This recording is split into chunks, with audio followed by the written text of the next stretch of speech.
Kurt Cobain was equally loved and hated. Loved because his commercial success brought rock and roll to the fore in an age when bland boy bands dominated the musical charts. Hated because he came off as a whinging drug addict who bowed out of life as soon as he got what he wanted.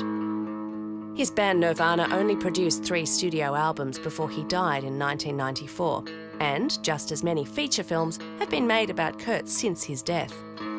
1998's Kurt and Courtney explored a bizarre conspiracy theory. 2006's Kurt Cobain About a Son documented archived interviews with Kurt. And then there's 2005's Last Days.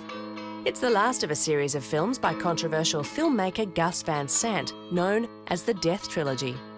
Like Jerry and Elephant before it, narrative and dialogue take a back seat, while multiple points of view compete to tell the story.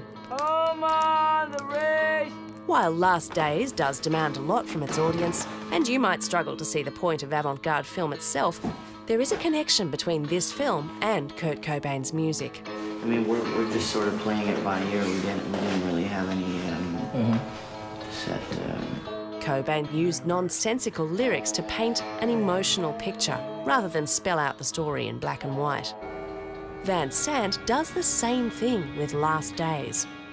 At times, it can seem as if you're just watching a man mumbling and rambling in an incoherent haze, but it's also about painting a bigger picture. In this case, an alienated rock star facing his final hours. The casting of Michael Pitt as Blake is brilliant, given his uncanny resemblance to Cobain. And there's an increased sense of legitimacy with the casting of Kim Gordon from Sonic Youth, another early 90s avant-garde band who regularly toured with Nirvana. Do you say I'm sorry? Or that a rock and roll cliche?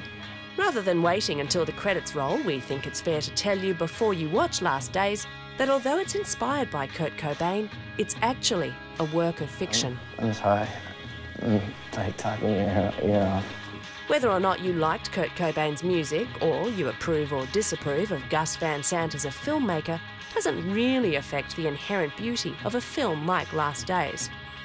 Avant-garde, whether in the field of art, music or film, can at the time seem like a jumbled mess, but it's only in hindsight that its true value can be appreciated.